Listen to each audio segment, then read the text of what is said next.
Human rights activist Chinna joins us here in studio as we look at 31 years of South Africa's democracy. Andy, it's great to have you with us here on SA Today. Happy Freedom Day. You've come dawning our 7 pillars of our constitution in terms of our democracy. Talk to us about the meaning of this day in particular to you as we have evolved as a society as well as a country. I always get happy when it's the 27th and Freedom Day. Yes. I remember that 1994, how we stood in lines and we were going to defeat a common enemy in the apartheid government. You know, we were fighting for the right to education, housing. I remember my mom couldn't buy a house before 1994 in a so-called white area. And then suddenly, somebody bought it. Some white person bought it on their name. And 1994, they transferred it onto her name. You know, on their name. You know, I get such a lot of joy thinking to my kids now when I explain to them, we couldn't go to any school we wanted to. You know, we could only go to Indian school. And it's hard for them to believe, and you're right, because they don't think this was actually the reality that most of you lived. Correct. And I mean, even to go down to the swimming pool, I remember I had an American girlfriend. And I tried to say to her, Sarah, I can't go to the pool. It's only for white people. You were pushing the boundaries, Andy. 100%, 100%. But today, you know, we fought for those things. And we should be, as a human rights activist, we should be saying, what's our responsibilities? Because the Constitution is very clear. It says you have to be a responsible citizen. That's what you must be, a responsible citizen. So while many kids and people that I give lectures to, I tell them about human rights and they go, yeah, it's all right, it's all right. I always say, and what's your responsibility? And we've kind of forgotten that. We've kind of forgotten that. But the nature of where we live right now is that we are not fighting, we're not putting our energies into responsibilities. We are fighting for rights that we should have. The right to water. Yes. The right to electricity. Housing. Schooling. Unemployment is so high. You know, crime is thing. Before we were running from security forces. These days we're running from criminals, and some of those criminals are sitting in parliament with the corruption, you know. So very concerning indeed how, of course, the paradigm has shifted, Andy. I mean, you know, when one mentions the word dignity, to me, the first thing that comes to mind, you just mentioned it, access to basic services, your water, your electricity, as having a roof over your head. But most importantly, having access to all these rights as well as freedoms to participate in all these hard fought for, of course, policies as well as legislation. Are they working for the people of South Africa today?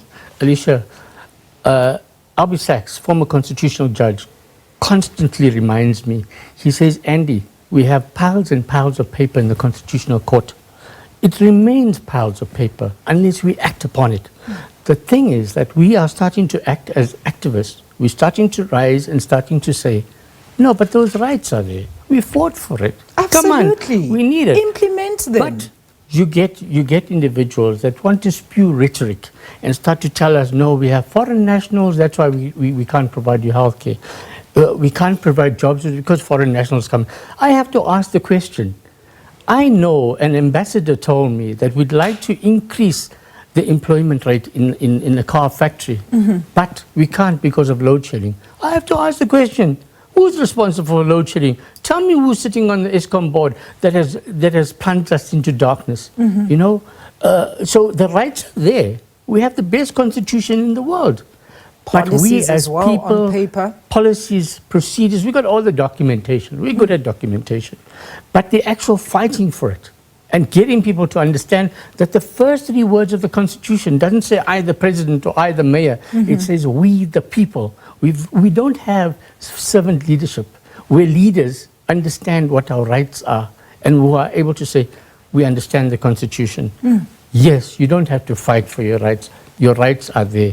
Take on the new role of responsibilities. Start protecting these things. Start educating people.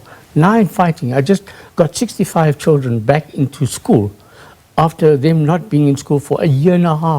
And I think, why am I fighting for children to be back in school? It says in the Constitution, right to education. Every child should be at school. Yes. So Andy, I mean, what do you think? Where is the will to implement lacking? I know you fingered government, our officials, our authority, as you should, as we should. We should hold them to account. But how? How else? Because we've done everything under the sun. When we fight, take to the streets, it's not acceptable. We are always ushered back to diplomatic means to sit around the table and have these discussions. But on which platform in our current state and form of our government? Alicia, I'm glad you used the word diplomacy. There's no such a thing as diplomacy when it comes to injustice. True. Injustice is injustice, and we need to stand up and say that's unjust. It's not just the role of government to deliver services. It's social responsibility. It is our country. It is my country. The Constitution starts with we. Okay, so when an official who is going to be in Parliament for X amount of years, he's going to retire. He's going to go and stay in Kadila maybe, or somewhere else. You know, what's going to happen to me? I am living in South Africa. I need to take responsibility. And the politicians need to realize that when I say something is not working, I am on the ground. We need those servant leadership.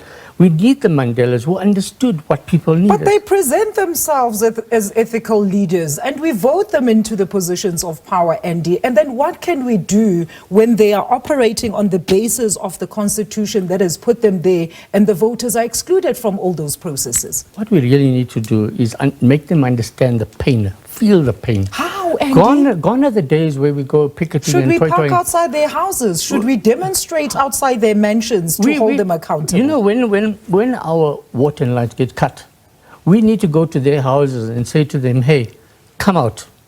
Come and feel what it is. Share your boreholes. 100%. No, come. You know, when we have ministers sending their kids to private schools, we need to go and say, why are your kids in the private schools? Private healthcare. Why are you getting special treatment?